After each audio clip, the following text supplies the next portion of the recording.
She was just 6 years old, dirt on her cheeks, snow in her hair, and a newborn baby crying weakly in her arms. The little girl knelt beside an old frozen well, her torn pink coat barely enough to shield her from the wind. Through chattering teeth, she sobbed, "Mommy's not on a trip. She's down there." Moments later, a police officer and his loyal German Shepherd K9 arrived, drawn by the dog's sudden, frantic bark. What they found in that clearing would unravel a chilling secret and change everything for the three of them. But before we begin, tell me where you're watching from. Drop your city in the comments. Let's see how far her whisper travels. Snow had a way of softening everything in Fair Pine. By early December, it blanketed the hills in silence, turning fences into lines of frosted lace and rooftops into gentle slopes of white. Mornings arrived slowly, the sun filtering in like a shy guest, brushing pale gold across the frosted windows of the Dillard farmhouse on Hemlock Road. Inside, the warmth hadn't quite reached the corners of the living room. The old space heater rumbled in the corner, not nearly strong enough for the size of the house. On a frayed wool rug near the fireplace, a little girl sat with her knees drawn up, wrapped in a heavy blanket that swallowed her thin frame. Her name was Maisie Dillard, just 6 years old, though the solemn way she watched the snowflakes fall made her seem older. Her light brown hair fell in tangled waves to her shoulders, and her cheeks were still blotched with sleep, and the ghost of tears dried too soon. In her arms lay Hazel, her baby sister, a fragile bundle of newness wrapped in a patchwork quilt, no more than 3 months old. Hazel stirred, let out a breathy sound too small to be called a cry. Maisie adjusted the blanket around her, then gently patted her back the way she'd seen her mother do. Her hands were careful, practiced now. She had grown into this caretaker role without anyone asking her to. "I'm trying, Mommy," she whispered. "I'm taking care of her like you said." She reached for her stuffed rabbit, a one-eared, dirt-smudged creature named Flopsy, and tucked it beside Hazel's head. "We're both doing our best." A soft creak came from the hallway floorboards. Jackson Dillard, their father, appeared in the doorway, holding a chipped mug of coffee that steamed against the cold air. He was a tall man, perhaps 39 or 40, though the lines across his brow and the permanent tiredness in his eyes made him seem older. His face was all hard angles, a strong jaw rough with stubble, sunken cheeks, and a nose slightly crooked from an accident with a falling beam years ago. He moved slowly, like someone whose bones ached even when he sat still. His flannel shirt hung loosely from his lean frame, and his boots were untied. But what stood out the most was the hollowness behind his eyes. A man trying to keep things from crumbling, though the edges had already begun to crack. "Morning, sweetheart," he said, his voice rasped from sleep and silence. Maisie didn't look up. "Hazel was cold again," she murmured. "I'll light the stove," Jackson said, setting the mug down. He crouched by the fireplace, striking a match. "We'll warm this place up." Maisie watched the flame flicker and catch. "Did Mommy call last night?" The match snapped in Jackson's hand. He let out a breath, slow and long, as though it had been building in his chest for hours. "No, baby. She's still out of range. Where she is, it's hard to get service." Maisie finally turned to look at him. "You said she was only helping people for a little while." Jackson gave a strained smile, the kind that didn't reach his eyes. "She's doing something important, taking care of sick folks who don't have anyone else. It's what your mom's always done, right?" "But she took her scarf," Maisie said softly, "and her toothbrush is still in the bathroom. She wouldn't leave without it. Or Flopsy." Jackson stood quickly, as if standing could distance him from the question. He moved to the kitchen without answering, but Maisie wasn't finished. "She didn't take the blue sweater," she said, "or the baby bag. She didn't say goodbye." Silence stretched between them, broken only by Hazel's soft coo. Jackson rubbed his forehead. She had to leave fast. There wasn't time. Maisie looked down at Flopsy. "I don't think that's true." Outside, wind rustled through the pines, sending powdery snow down from the branches in slow, drifting veils. The kind of snow that made the world seem quiet even when hearts were loud with questions. Jackson returned with a bottle of formula, warmed from the stovetop. "Here," he said, kneeling and offering it to Maisie. She took it and gently placed the nipple to Hazel's lips. The baby suckled hungrily. "You're doing so good," Jackson said. He reached out to tuck a strand of hair behind Maisie's ear, but stopped short, hand hovering. Then he stood again and pulled on his heavy coat from the hook near the door. "I'll be out in the shed," he said, not meeting her eyes. "Call if you need me." The door shut behind him with a sound that felt too loud in the quiet room. Maisie looked out the frosted window as her father disappeared into the snow. Something was wrong. She had known it for days, maybe even longer. That night, while Hazel slept in the crib beside her bed, Maisie pulled a flashlight from her nightstand. She opened the dresser drawer where her mother had once kept her lotions and soft wool socks. The drawer still smelled like lavender and lemons. Maisie found what she was looking for, the pale green scarf her mother used every day. The same scarf Jackson said she had taken with her. She pressed it to her nose, breathing in the scent. Her throat tightened. Then she looked at Flopsy. "I don't think she went anywhere," she whispered. "Not really." Snow had been falling all afternoon. Not the pretty kind that danced in spirals and caught sunlight like glitter, but the heavy, quiet sort that blanketed everything in silence. At dusk, the wind picked up, brushing along the eaves of the Dillard farmhouse with low, steady moans, as if the house itself were sighing. Maisie stood at the window, forehead pressed against the icy pane, watching the flurries thicken in the failing light. Behind her, baby Hazel stirred in the crib, cooing faintly in her sleep. The room was dim, lit only by a soft nightlight shaped like a star, casting a gentle yellow glow across the walls. Maisie clutched her stuffed rabbit, Flopsy, tighter to her chest. She had not eaten dinner. She had not said much since lunch. She was listening. It had happened the night before. Just as she was crawling under the covers, Maisie had heard it. Faint, impossibly soft, but unmistakable. A voice, her mother's voice. Not yelling, not crying, whispering. "Maisie." And again, tonight, it came as the wind shifted.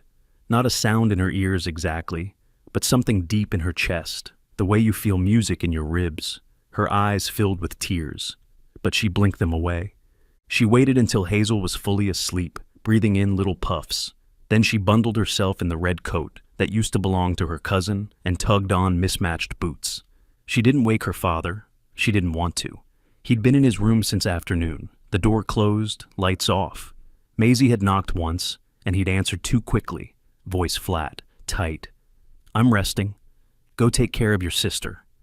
She didn't try again. The snow was deep enough to crunch under her feet, but light enough that she didn't sink. She moved quickly across the backyard, through the skeletal orchard, until she reached the old stone well. Its wooden cover sagged under the weight of snow. Ice clung to its edges like crystal vines. Maisie set Flopsy on the rim and knelt beside it. "If you're down there, Mommy," she whispered, please let me know." Nothing. No voice. Just the wind in the trees. But somehow, Maisie felt seen. She reached out and touched the stone edge with her mittened hand. She imagined her mother's fingers brushing the same place from the other side. It was a silly thought. Wasn't it? Later, back inside, after she had thawed her boots and tucked Hazel under her arm to calm her whimpering, Maisie found herself drawn to the phone. It sat on the hallway table, old and slightly yellowed, with a tangle of curling cord and faded numbers. She didn't mean to pick it up, but she did. She didn't mean to dial, but her fingers moved on their own, slow and shaky. The dispatcher answered, polite and calm. Maisie hesitated. She felt her throat close. Then, barely audible, she whispered, "My mommy, she's not on a trip. I think she's in the well." She hung up. 2 miles away, the police station sat quietly under a flickering street lamp. The building was small, no more than 3 rooms and a garage for the cruiser. The hum of the radiator was the only sound until the alert light blinked on the radio panel.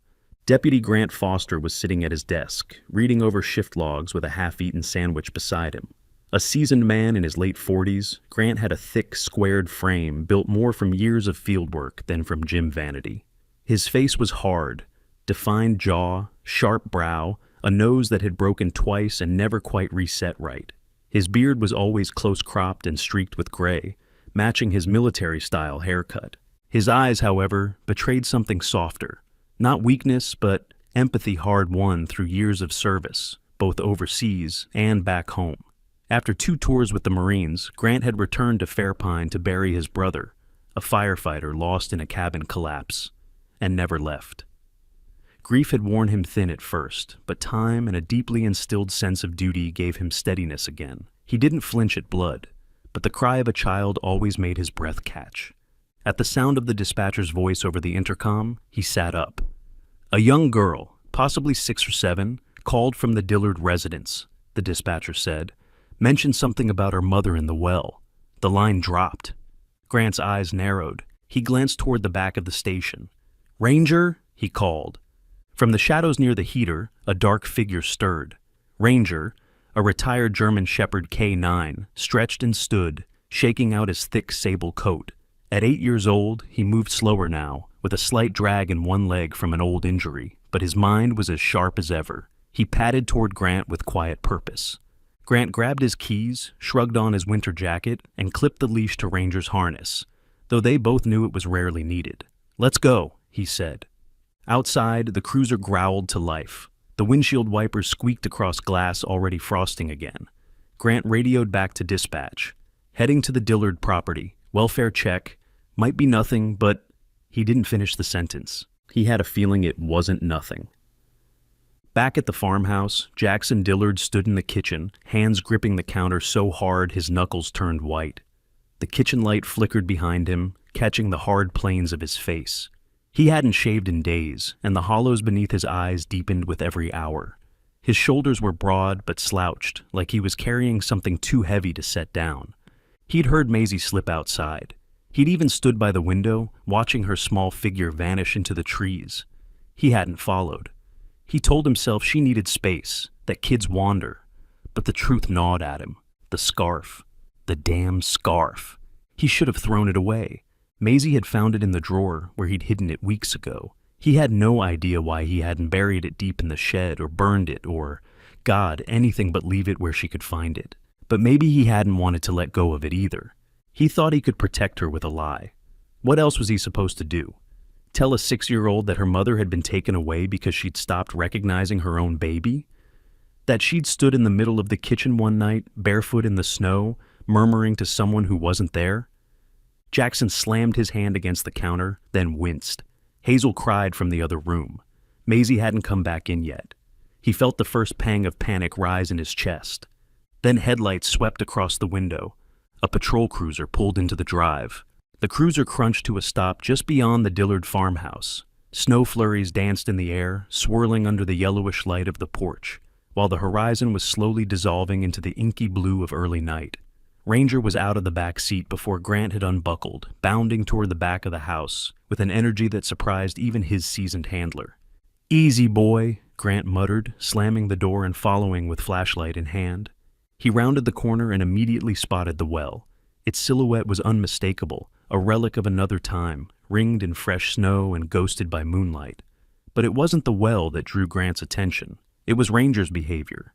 The dog stood stiff, tail low, nose hovering over the snow, body taut like a drawn bow.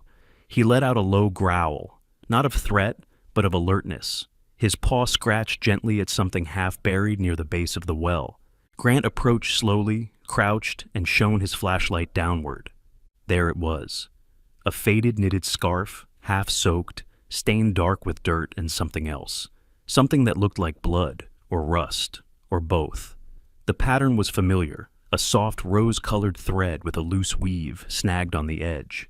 He had seen it once in an old family photo on Jackson's fridge. The woman in the photo had it wrapped around her neck. Elena Dillard, tall, slim, auburn hair tied in a low twist, holding baby Maisie in one arm and grinning at the camera like the world couldn't touch her. Grant didn't touch the scarf, not yet. He swept the flashlight in a broader arc. That's when he saw it. Flopsy, the rabbit, tipped awkwardly on its side near the stones. Snow had begun to cake around it, but the long ears and stitched-on button eye were unmistakable. Maisie must have dropped this, Grant said quietly, as Ranger sniffed the toy and gave a soft whine. Grant stood, scanning further. And then something else caught his eye. Tracks. Faint but distinct. Boot prints. Much too large to be Maisie's. Leading away from the well, then curving back, like someone had paced there, multiple times. He pulled out his radio. "Dispatch, this is Deputy Foster. I'm at the Dillard property. Found what appears to be a woman's scarf, possibly belonging to Elena Dillard. Also found adult-sized boot prints near the well, direction unknown. Requesting a forensics unit and backup at this location. There was a crackle, then, affirmative, unit en route, ETA 12 minutes. Do you require medical? Not yet, Grant said, but keep the line open. He walked back toward the house, the cold now creeping under his collar and into his bones. Inside the farmhouse, the lights were brighter now. Maisie's voice drifted through the cracked front door, gentle murmurs as she tried to settle Hazel again. Jackson stood just past the threshold, arms crossed over a flannel shirt, beard now shadowed with worry. His rugged features, typically unreadable, now carried the strain of someone pulled too tightly from too many directions. Grant stepped up the stairs slowly. I found the scarf. Jackson's eyes flicked to him, then away. She could have dropped it before she left. It was soaked, buried under snow.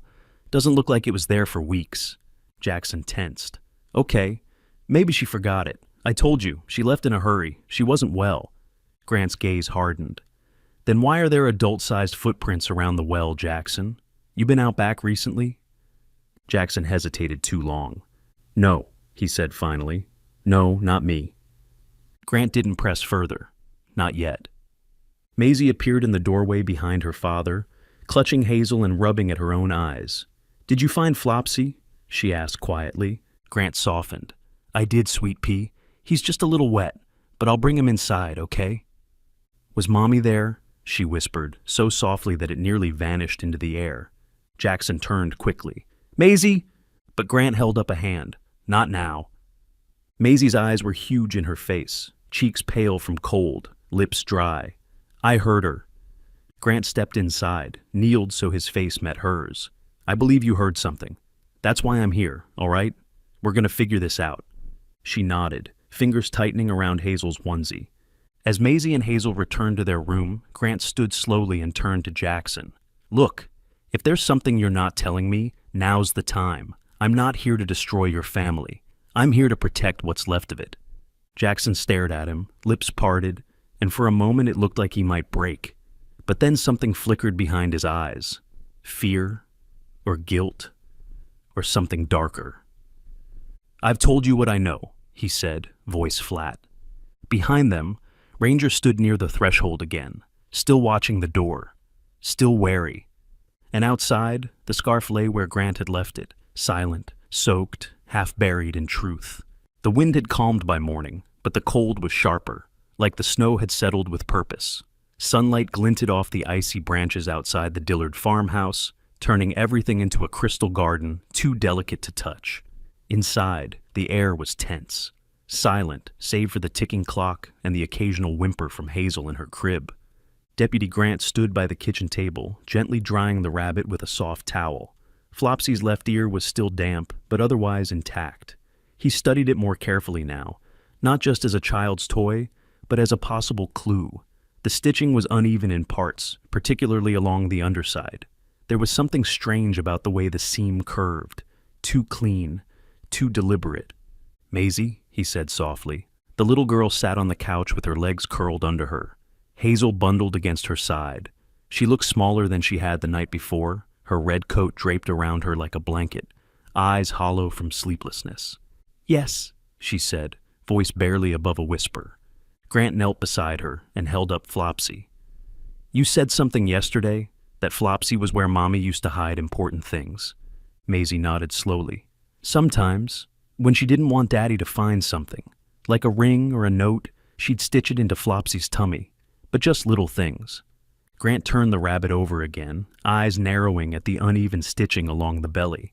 Carefully, he reached for his pocket knife. Jackson stepped into the room. Hey, what are you doing? That's her favorite toy. Grant didn't look up. Relax, I'm not destroying it. His voice was steady, but with an edge. Just checking something.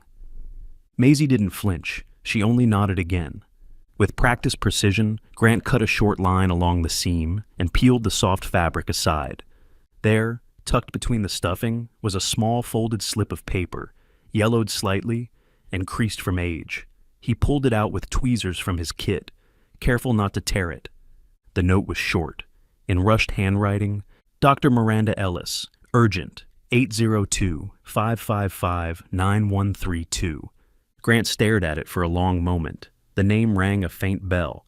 Then he rose and moved to the hallway, phone already in hand. As he dialed, Jackson stepped forward, face darkening. "What is that? Who's Miranda Ellis?" Grant ignored him. After a few rings, a voice answered, calm, professional, measured. "This is Green Hollow Behavioral Center. You've reached Dr. Ellis's office." Grant cleared his throat. "Yes. This is Deputy Grant Foster from the Fairpine Sheriff's Department. I need to speak with Dr. Ellis regarding a possible patient named Elena Dillard." There was a pause. Then, "Hold, please." Static filled the line for almost a minute before a new voice came through. "Dr. Ellis speaking. How can I help?" Dr. Miranda Ellis was in her mid-40s with a warm, steady tone. Her words carried a kind of precision, like someone who'd long trained to balance empathy with boundaries. Grant introduced himself again and mentioned the note found inside the toy. There was a beat of silence before Ellis replied. "Elena Dillard is currently under our care. She was admitted 4 weeks ago under the name Anna Wilson. She gave that note voluntarily during her intake, insisted someone might find it. We didn't think a child would." Grant exhaled. "So she's alive?" "Yes," Ellis confirmed, "but fragile. She's been through a severe dissociative episode. We haven't been able to reach her husband. She never gave a clear home address, only that she had 2 children and that she feared something terrible might happen if she stayed." "Did she mention the well?" Grant asked quietly. Another pause. "No," Ellis said slowly, "but she did say, 'They'll bury the truth where it's hardest to hear.' We thought it was metaphorical." Grant's grip tightened around the phone. "I need to come speak with her." "I'll notify the center director. We're about 2 hours out of Fairpine." Grant thanked her and hung up. Back in the living room, Jackson stood stiff by the door, fists clenched. "She's in a hospital?" he asked. Grant nodded. "Green Hollow Center." Jackson's jaw moved, but no words came. Then finally, "That's 2 hours from here. She told me she was going to stay with her sister in Maine. She lied to me." Grant stepped closer. "Did she? Or did she just not trust what you'd do if you knew?" Jackson looked ready to explode, shoulders taut, eyes bloodshot. But something in him deflated instead. He turned away. "She wasn't the same after Hazel was born," he said quietly. "There were days she'd forget where she was, or cry for hours. I thought it would pass. I was wrong." Maisie watched from the corner, silently clutching Flopsy again. Ranger laid beside her now, chin on paws, eyes scanning the room. Grant moved to the door and turned back. "I'm going to see her. If there's something still hidden, she's the only one who can tell us." Maisie's voice came soft from behind him. "Tell her. I took care of Hazel like she said." Grant nodded. "I will." The road to forgiveness often begins in silence. That morning, as the winter sun slowly pushed its way through the blinds of the Dillard farmhouse, everything inside the home felt brittle, like one wrong word might make it all crack wide open. The air between Jackson and Deputy Grant was thick with things unsaid. But they wouldn't remain unsaid for long. Maisie had fallen asleep again, curled tightly around Hazel in the armchair. Ranger lay by their feet, his breath slow and steady, his eyes watching the fire as if waiting for something unseen. Grant had been sitting at the kitchen table for nearly an hour, sipping lukewarm coffee while reviewing the case notes he'd scrawled in his worn leather notebook. The morning had brought no peace, only questions, and an ache in his gut that had nothing to do with hunger. Jackson hovered by the window, back turned. His shoulders were squared, but the muscles in his jaw flickered every time he swallowed. He looked like a man bracing for an impact, though none had come yet. "She wasn't always like that," Jackson said finally, his voice hoarse. Grant looked up from the notebook. "Like what?" Jackson turned, his face more hollow than defiant now. "After Hazel was born, something shifted in her. Elena always had this light, you know? She could walk into a room and just warm it, even in the middle of Vermont winter." He chuckled once, bitter and soft. "But once Hazel came, it was like that light dimmed. Some days she wouldn't get out of bed. Others, she'd stare out the window for hours, like she was waiting for something she couldn't name." Grant listened silently. "I tried to help. Took time off work. My boss at the garage let me do partial hours, and we even had her mom stay over for a bit. But nothing worked. She'd smile at the girls, kiss them goodnight, and then cry in the laundry room so no one could hear. He sat down across from Grant and stared at the table, fingers laced tight. One night, I found her standing at the top of the stairs with Hazel in her arms, not doing anything, just frozen, looking down. I don't know what scared me more, what I thought she might do, or the emptiness in her eyes. Grant exhaled slowly. What did you do after that? I called the doctor the next morning, told her everything. Dr. Ellis took it seriously. She recommended inpatient care, somewhere Elena could rest, be safe, get help. I agreed. It was the hardest decision I've ever made. But you didn't tell Maisie, Grant said. Jackson nodded. How do you explain that to a 7-year-old? That her mom, her hero, needed to be locked away for her own good? His hands clenched tighter. So I told her Elena had gone to help people, that she was needed somewhere far away, and the phone didn't work there. Maisie asked every night why Mommy hadn't called. I told her Mommy was sending hugs through the stars. And the well? Grant asked. What does she think happened? I think Maisie started to suspect the story wasn't real. Kids know when you're lying. She started going out back, whispering to the wind, said Mommy could hear her better there. I didn't know until she said something to your dispatcher. I was just trying to protect her. You were trying to protect yourself, Grant said quietly, from guilt, from facing what she might become if she knew the truth. Jackson flinched. Grant softened his voice. But I get it. You're not a bad father, Jackson. You're a man who ran out of tools. But hiding the truth, it let Maisie spiral into something deeper. She thought her mother was gone, then believed she might be near, but trapped. That's a heavy burden. Jackson didn't speak, but his head bowed slightly, like a man accepting penance. Ranger stirred at the girl's feet, ears twitching as Maisie shifted in her sleep. Her lips moved, murmuring something. One word stood out. Mommy. I want to fix it, Jackson whispered, but I don't know how. Grant closed his notebook. You start by telling her the truth, gently. You let her feel the weight, but you carry some of it too. And when Elena's ready, you let her come back. Not as the perfect mother, but as a human being trying again. There was a long silence. Then Jackson looked up, eyes wet but steady. Will you come with me when I talk to her? Grant nodded. We'll do it together. The snow had turned crusty by morning, crisped over by a brittle layer of ice that cracked with every step.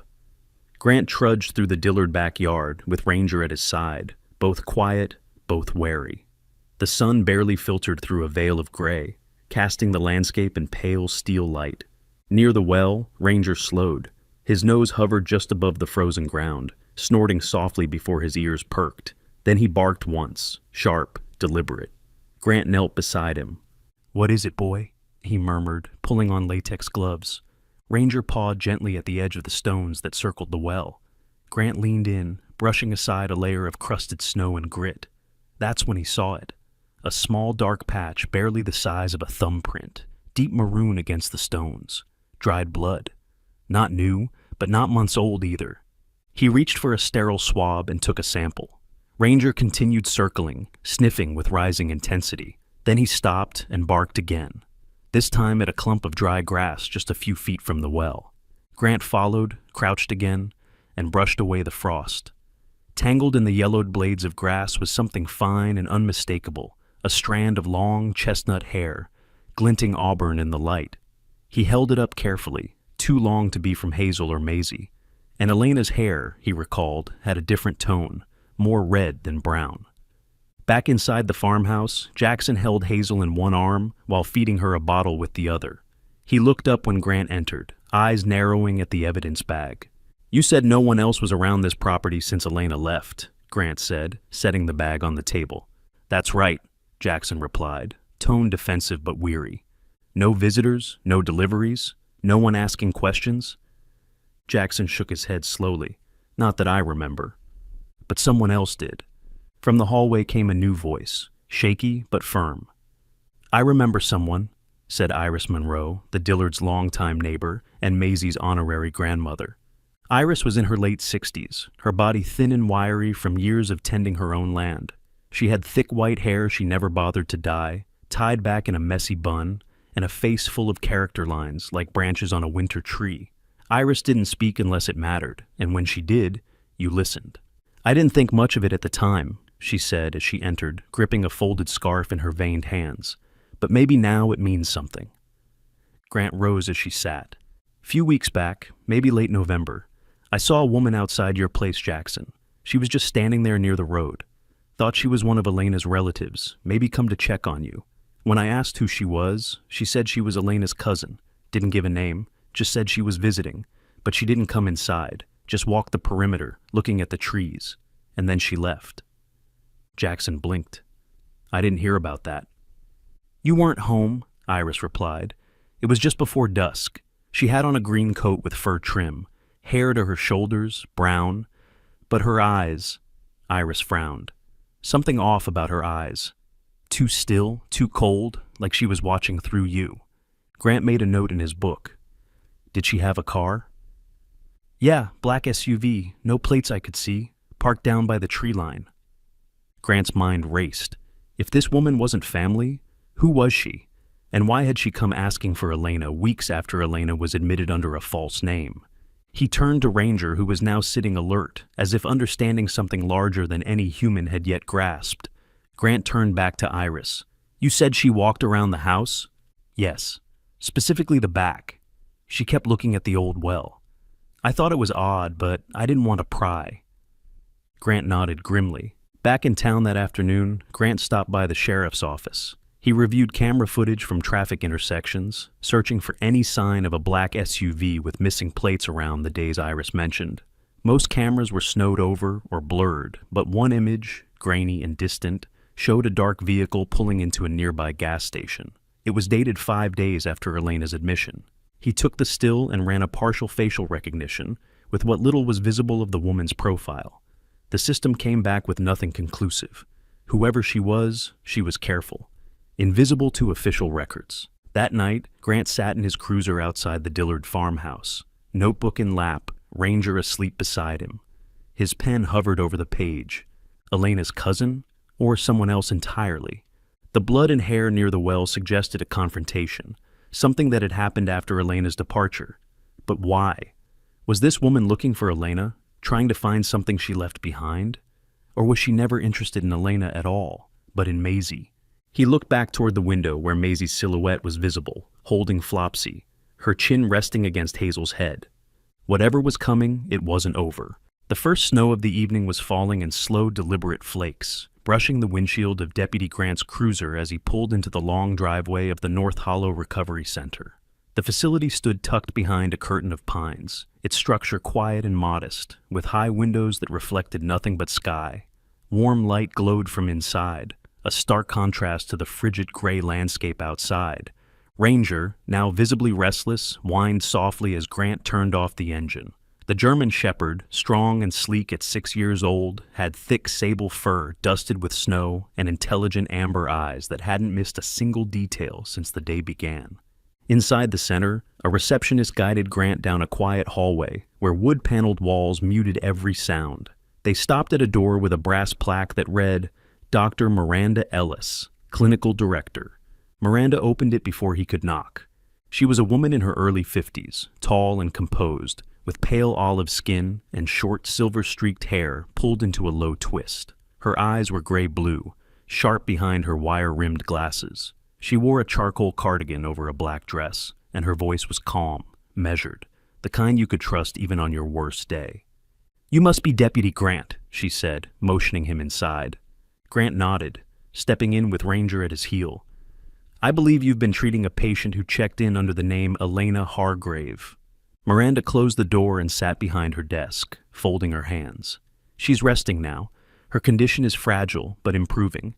She speaks often of her daughter, and the guilt." Grant leaned forward. "Did she mention anyone threatening her before she was admitted?" A pause. "She did, but not at first," Miranda replied. "It took weeks before she opened up. She was convinced someone from her past had found her. Not family, someone she once worked with." Grant's brows furrowed. "A colleague?" "She used to be a trauma nurse in the city," Miranda explained. "There was tension with another nurse, a woman named Colette Vance. Elena suspected Colette of sabotaging patient reports. When Elena raised concerns, things got uncomfortable. Uncomfortable how? Colette denied everything, but Elena was sure she'd made enemies. She even believed Colette had connections with someone in administration who protected her. There were incidents, anonymous notes. One time someone keyed Elena's car. It became too much. And you think this Colette could have followed her here? Miranda exhaled. Elena mentioned seeing a woman outside her home in Fair Pine. She described her, medium height, brown hair, always in a green coat. Her eyes, she said, felt hollow. Grant's mind raced. The same woman Iris Monroe saw. The SUV. The false claim of being family. Miranda stood and walked to a small drawer, retrieving a file. She passed Grant a photo. Grainy from a staff registry, but clear enough. This is the only photo Elena could give us, from her hospital ID. Grant looked down at a sharp-jawed woman in a white coat, hair sleek, parted, eyes stern. Colette Vance. No criminal record, no public trace. You'll want to speak to the medical board, Miranda added. But I'll warn you, Elena's story never found protection. When she raised her voice, no one listened. That last line sat heavily with Grant as he left the center. Ranger tugged insistently on his leash the moment they were outside. Not toward the car, but toward the woods behind the center. Grant, knowing better than to question the dog's instincts, followed. They pushed through brittle underbrush and frost-blanketed trails until Ranger stopped near the edge of a shallow ravine. His nose pressed into the snow, then to a half-buried bundle of fabric. Grant pulled it free, a dark green coat, damp and stiff from the cold. Inside one of the pockets was a crumpled envelope. The front read, in a soft, looping hand, "To Maisie, when you're old enough." Inside was a letter, weather-worn but intact. "Maisie, if you're reading this, it means I never got to say goodbye properly. I wanted to be better, to be safe again, for you and for Hazel. I know your dad loves you. Please don't hate him. He only lied to protect you. I miss your laughter, your songs, the way you made Flopsy dance at bedtime. I hope one day we'll meet again, somewhere with no shadows. Love, Mom." Grant stood silent in the snow, the letter held tightly between his gloved fingers. Ranger sat at his side, tail still, ears alert to the wind. Back in the cruiser, Grant called dispatch. "This is Deputy Grant. I've recovered personal effects belonging to Elena Hargrave. I need to request a protective order and start surveillance on a suspect, Colette Vance. She may be operating under an alias. She is considered a person of interest in a psychological harassment case that's escalating toward possible harm." The radio clicked. "Confirmed, Deputy. Sending units to her last known residence." As he hung up, Grant glanced in the rearview mirror at the envelope resting on the seat. It was soaked now, but the words still whispered, "Please don't hate him." He thought of Maisie, of the little girl in the pink coat, so convinced her mother had vanished forever, and how close she'd been to being right. But someone had been trying to erase Elena, not just from her family, but from existence itself. And now, Grant knew who. 3 weeks passed. The deep snows of Fair Pine began to shrink under the hesitant warmth of early spring sunlight. Icicles dripped from the eaves like glass tears, and patches of earth, dark and damp, peeked through the thinning snow.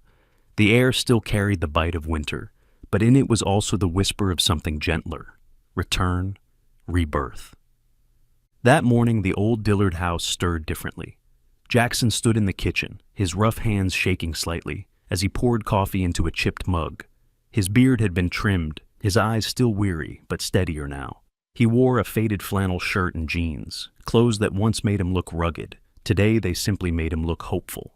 He had spent the last 3 weeks talking to Maisie in a way he hadn't dared before.